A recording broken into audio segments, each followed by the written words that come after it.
Hey, deserving listeners, 90 Day Fiancé, let's watch. My name is Dr. Kirk Honda. I'm a therapist and a professor. If you ever want to interact with me, the best way is to email using the link below or by going to patreon.com, going to our page on Patreon. That's the best way you can interact with us if you want to interact or communicate with each other as listeners. And obviously in the comment section, but sometimes I don't see the comments. Let's watch. Yeah, well, what will make me happy right now? Well, what is that? Is this if you don't go to Canada? What is the problem with it? All right, so to catch you up, Michael and Angela have made up, and primarily Michael is the one apologizing, or really he's the only one apologizing, and he is saying things like, I'm trying to make it up to you, and let me give you this gift, and let me apologize. She has said nothing on camera. Maybe she's saying things behind the scenes, who knows, and now he's been trying to put her in a good mood all day because he wants to ask her to please not go to Canada and meet up with this guy that she has been overtly flirting with online. So he is asking that, and she just says, I don't see the problem. Let's watch. I really, truly, in my heart, want to help this man. I know you have a good heart, but you want to go stay with him, do things for him. Yeah, that's been her contention, that she wants to help him because he has medical issues. Is she a physician? I don't understand why she has to be in person with him. But even if it was legit, and let's say that it is, which I don't know if it is, but let's say that it is, you would think that Angela would know that it would hurt his feelings and would concern him. She, of all people, should understand jealousy, right? And would care enough to, at the very least, like, let's say that she's like, no, you don't understand. I'm the only one that can help him. He could die or da-da-da. He's a good friend. Okay, fine. But you would think Angela would say, Michael, I totally understand why you'd be upset, and it actually makes me feel good that you don't want to lose me to him. But you should come with us, actually. But there's nothing going on. I can reassure you. Something like that, other than what I think is happening here. So if we continue down the analysis of a typical or one of the common profiles of an abusive relationship, I don't know if that's what we're seeing. I can never know.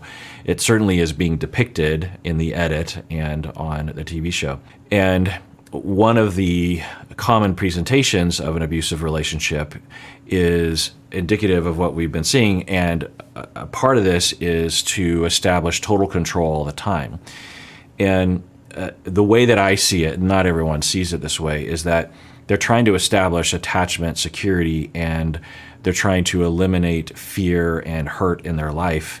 And they believe that if they exert control over another person, then it will make them feel more secure in their relationship, and they won't feel hurt or rejected or scared of losing their partner. We all kind of do this to a much lesser extent, right? Like and not everyone does this, but I would say anecdotally, the majority of couples engage in something along these lines.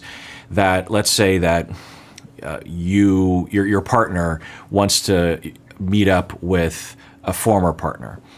They're friends, and you're pretty sure that your partner is just friends with this person in their past and that nothing will happen. So you're mostly okay with it. But you want to know some things before they meet up. You might ask, like, so you don't have feelings for them anymore, right? And then they say no. And then you ask, do they have feelings for you? Because I don't know if I'm comfortable with you meeting up with them if they're still pining after you and will try to get you back or something. So by implication, you're asking questions to determine if you're going to allow your partner to meet up with their former partner. Not everyone is like this. And the way that I framed it, it's not like controlling, but there is a bit of scrutiny upon your partner's behavior, right? Your partner is like, I'm going to meet up with my former partner, everything's going to be fine. But you are impacted, you're feeling afraid that you might lose your partner, you might be a little hurt or something, and you're trying to manage that. So we could say that's on the spectrum of controlling behavior. If we go past a certain threshold, it would be abusive. If it's too much control or intimidating or overall harmful. I think most of us can tell where that line is, or at least when we're watching from the outside. So for Angela, my hypothesis, and for people like her, they are way down the threshold, right? They frequently will feel like they're going to lose their partner in a variety of ways and resort to scrutiny times 100, control times 100, demanding time. Imagine, again, returning to the scenario, your partner says, I want to meet my former partner, and you say something like, well, do you have feelings for them? And your partner's like, well, I don't think so, but who knows? When I meet up with my ex, maybe something will emerge.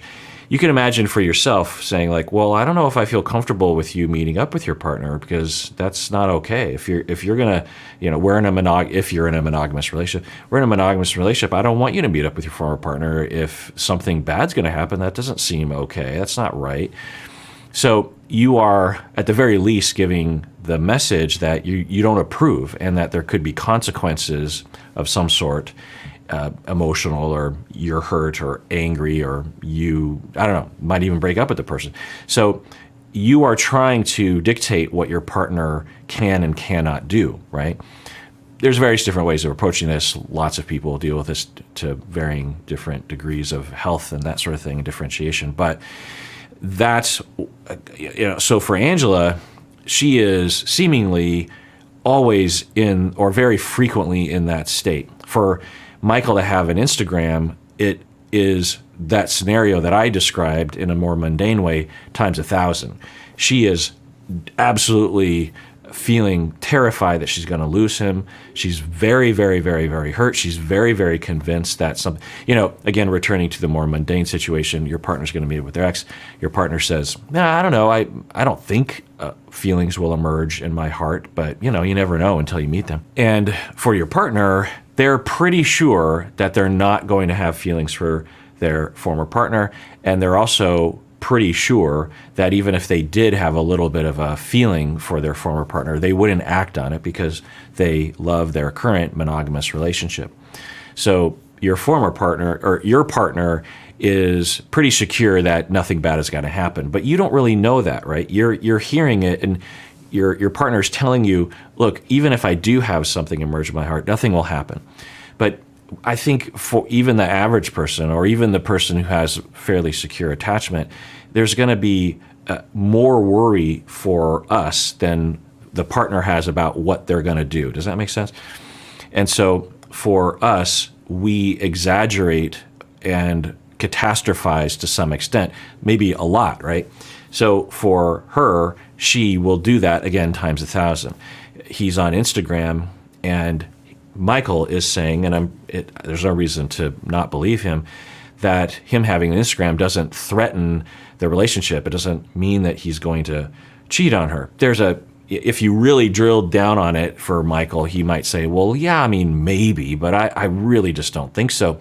But for Angela, it's exaggerated. And then once she's convinced of that, then she's very hurt, she's very angry, and she resorts to this patterned way of control and abuse. So if he is going to reverse that and say, I don't want you to meet up with them, he's doing more of a mundane, average, healthy version of this, right?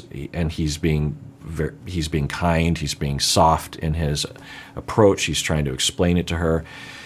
And it's possible, I don't know, that even though there's a part of her that might agree with him, she doesn't want to give up control, because if she gives him the ability to dictate her behavior, then that would, in this scenario, wouldn't be threatening, but it could threaten the overall system that she's trying to establish as a way of trying to manage those feelings that she's having. Does that make sense? So that would be one reason why another possibility is that her personality is such that she doesn't recognize other people's feelings, and it just doesn't compute, because he's explaining to her, like, look, this is going to bother me. It makes me feel jealous. And if you don't have other people's feelings on your radar, you hear the words, but you don't really feel it, and thus you might not consider their feelings in your behavior. So let's watch. It's very important for me to help Billy because I can only imagine what he's going through with kidney disease.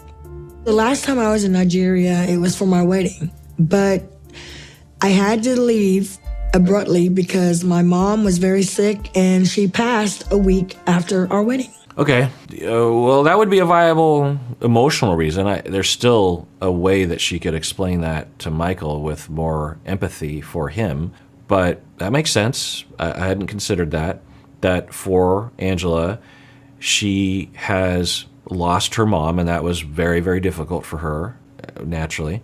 And now she really doesn't want to lose her friend, Billy. Okay, now there's a lot of ways to manage that, and you can certainly do that while being more reassuring to Michael.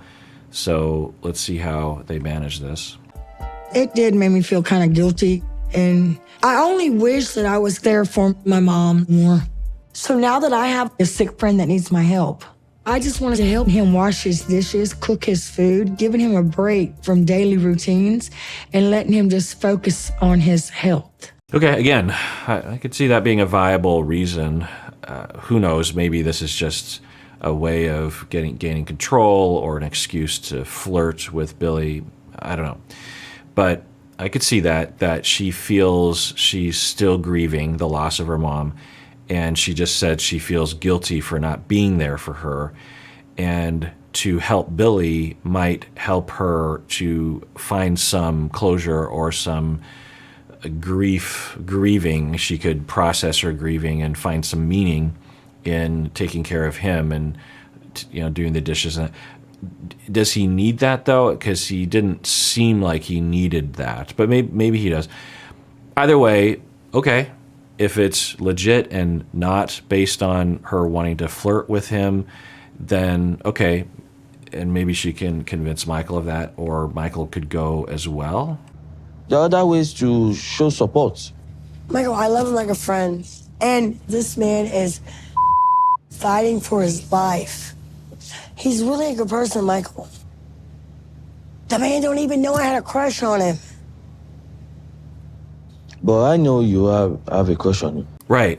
What does it matter if the man knew or didn't know? And of course, if he watches the show, he'll know eventually. But yeah, for Michael, he's like, but I know. I don't care if he knows it. You know what, Michael? What?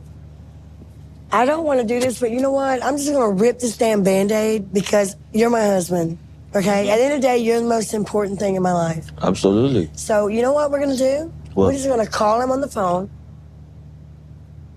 Okay, I was curious as to where that was going to go. That went better than I thought it would. So, okay, that's a possibility.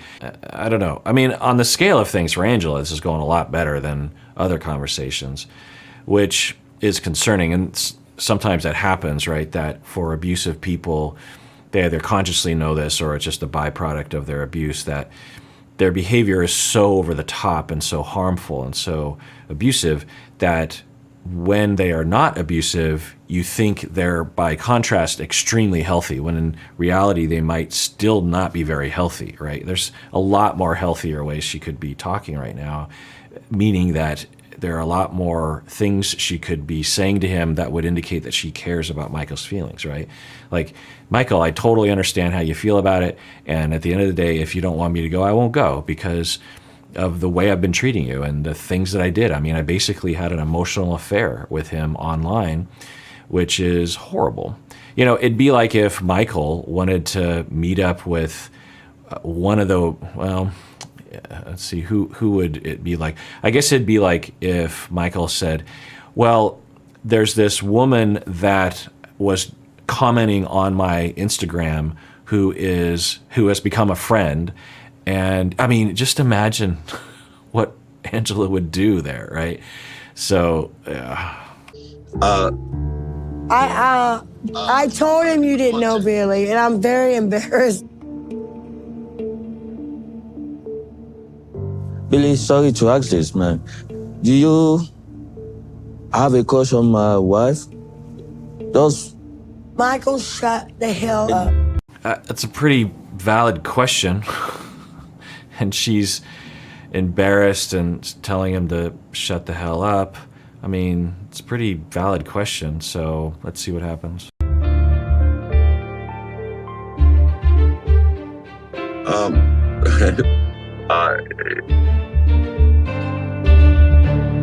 They edited that so heavily. It's so annoying. It's an interesting story. Just show us what happened. Ugh. I adore your wife. I think she's a fantastic lady. I think she has a beautiful heart, but I do not have a crush on your wife. You just embarrassed me, told a man that I told you in private as my husband that I had a crush on. It's kind of interesting. Angela's vibe is that of a child or a teen. Let's rewind that. You can kind of see that. And, you know, people act how they're going to act. It's just interesting. I don't think we've seen that side of her. Let's rewind. I adore your wife. I think she's a fantastic lady. I think she has a beautiful heart, but I do not have a crush on your wife. You just embarrassed me, told a man that I told you in private as my husband that I had a crush on. Angel. So he is saying that he doesn't have a crush. If I were Michael, I'd want more clarification. Okay, we're using the word crush, but are there other things? But really, it doesn't matter what his feelings are towards Angela. It matters what Angela's feelings are towards him. And him not having a crush, okay, but Angela did. Billy, you said you don't have a crush on my wife, but you calling her Angel. I'm really not comfortable with it, to be honest. I mean, when you call someone Angel, like, you are very close to the person, like. And I'm very close to Billy because of your actions, Michael. Michael, I don't know if I'm stepping. Yeah, I don't know if I included that conversation, but they've said that before. Angela will say, the reason why I was overtly cheating on you online with Billy is because of your actions. And I don't know, but there's not strong evidence that Michael did anything that was deserving of that kind of, and plus, even if he did do something, that's not how you act in relationships. You don't say like, well, you did that to me, so I'm going to do this to you. And from the look of it, Michael had been blocking her or not responding to her, not answering the phone because she was being abusive and awful and wouldn't listen to him, would just yell at him whenever they got on the phone. I mean, we saw that. So because he was not wanting to subject himself to abuse over the phone or on video chat, that's why she feels that she's able to cheat on him out in the open. 5 days a week, 7 hours a night. You know, like, look, what I'm trying to say is the word angel. It's not coming from a crush. It's coming from compassion as friends, because your wife really, really want to help me. And she made me the promise she's going to come down to Canada. Okay, maybe this will help Michael. It's interesting as a viewer to see this other side of their relationship. So it makes me think like the show edited it in a certain way to make it look more flirty than it actually was overall. I mean, it certainly was flirty, right? But maybe overall it was different than that. So, okay, I don't know. Michael can do what he wants. I think also culturally this is an issue. But even in the States, a lot of people in his position would just be like, no, like this is just not okay.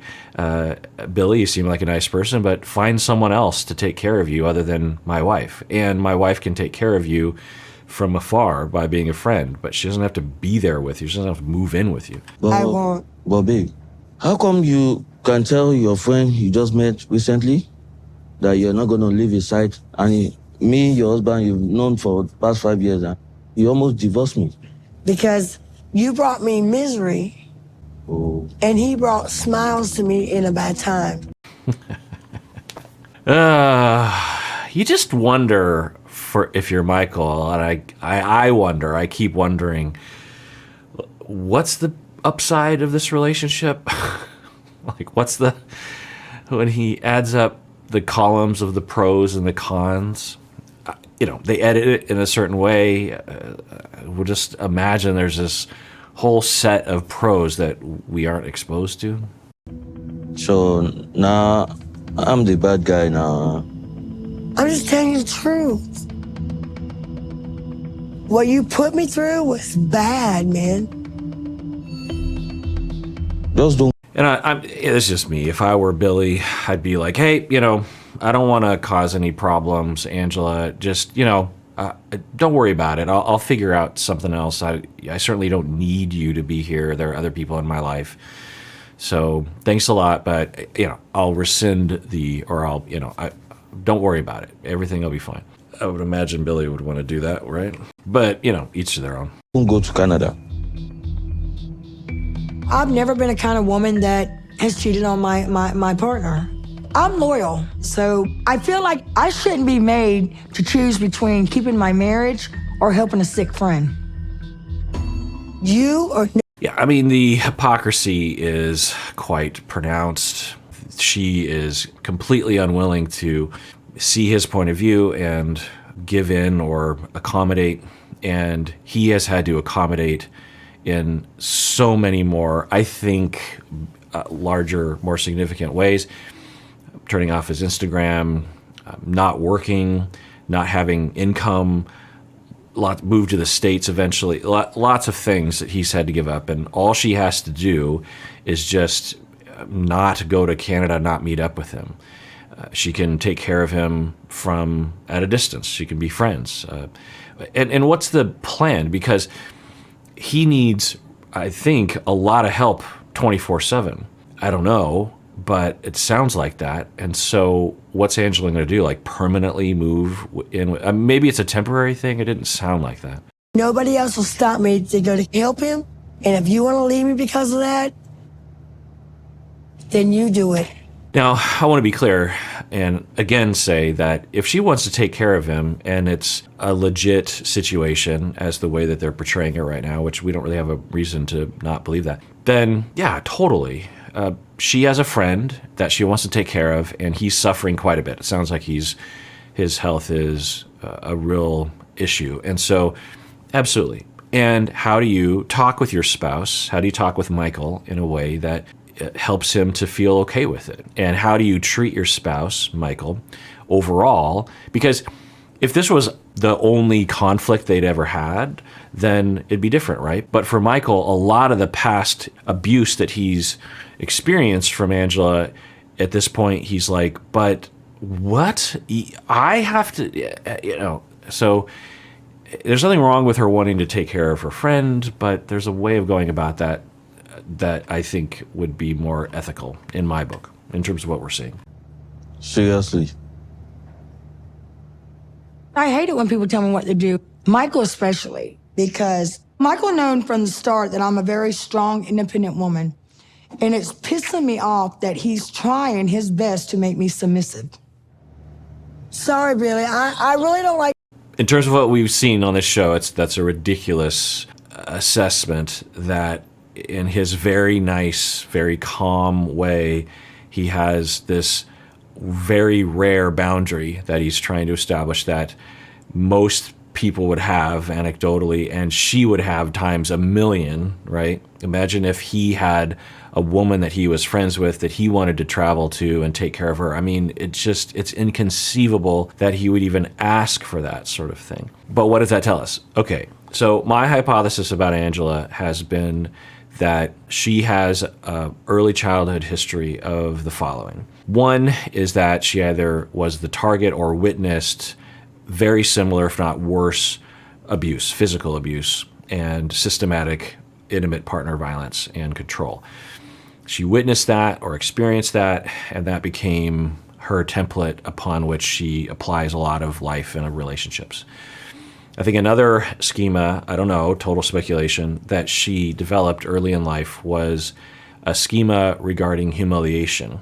And when she feels like she might be or is being the fool, being made fun of or something, she will become extremely reactive and then will make a fool out of herself, which is common to our schemas. Our desperate efforts to defend against something often will produce it. You know, if we're desperately trying to defend against rejection by attacking people or avoiding, then that will lead to us being rejected, right? I think another schema possibly is a schema regarding power and quote unquote submissiveness, right? That if at any time she is not in control, that she is not the dominant person, she thinks that, you know, equality or even just bringing her down a little bit, she feels that as her going to the bottom of the hierarchy. Because I'm just going to take a guess and say that she felt very powerless and very much out of control when she was young. And we have a lot of ways of dealing with that. There are three main categories within schema therapy. There is surrender, which is where you just say, well, I'm powerless, I'm weak, and I will be with people who are very dominant because I'm incompetent and I don't have any strength. And so you just give in. You're like, yep, I'm being treated like I have no power, and I surrender, I have no power. And then there's avoiding, that's another style, is avoiding, where you just avoid relationships or avoid situations where there is a power question.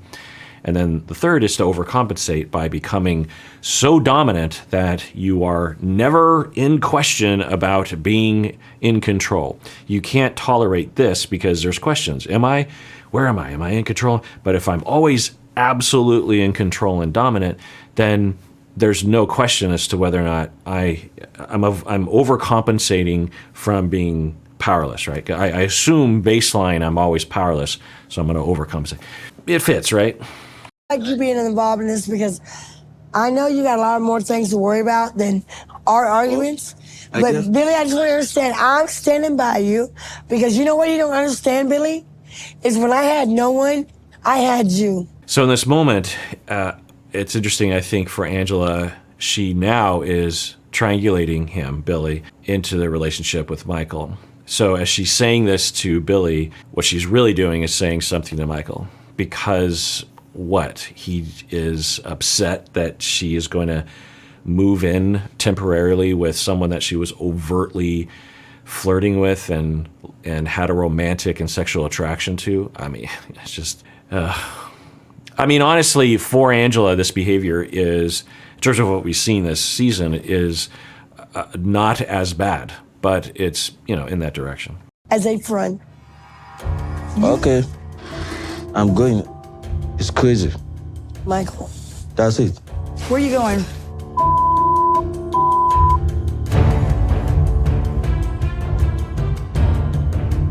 Yeah. Often I would have thought, well, maybe this is the end of the relationship. How do I feel about that? But I don't think so. I think that, what do I think will happen? I think Michael will give in. He always does. On one level, you're like, well, maybe he's just a really easygoing guy. On the other level, he is a victim of abuse and doesn't feel like he has any power and just internalizes his anger, possibly because of relationships that predate Angela. And he just continues to suffer and lose in this relationship. Billy, I'm so sorry that you had to experience this. This guy. Are you kidding me?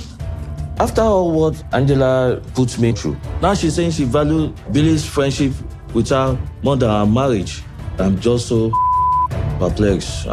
She really hurt me. Yeah, that's very healthy of him to identify emotional intelligence, to say it hurts my feelings. He doesn't convert that into anger. He's just like, wow, it's just hurtful that she would prioritize this relationship with a guy that she met online recently, and they have this very surface relationship, and she values her relationship with him a lot more than she values her relationship with her marriage to me. I mean, my goodness. Open the... Maybe I should take advice and leave her.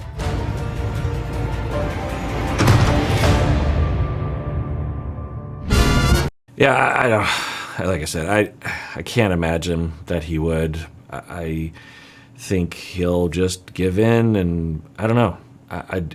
Or maybe this will be beginning of some kind of shift in the relationship? I don't know. I guess we'll find out. All right. Well, if you want to support what we're doing here on this channel and on the podcast, you can become a patron by going to patreon.com. That is really a major way that I can do all this stuff. I couldn't do any of this stuff if it weren't for the patrons. Upper tier patrons, annual patrons is even better. Only if you want to and can afford it. And everyone out there, please take care of yourself because you deserve it. You really, really do.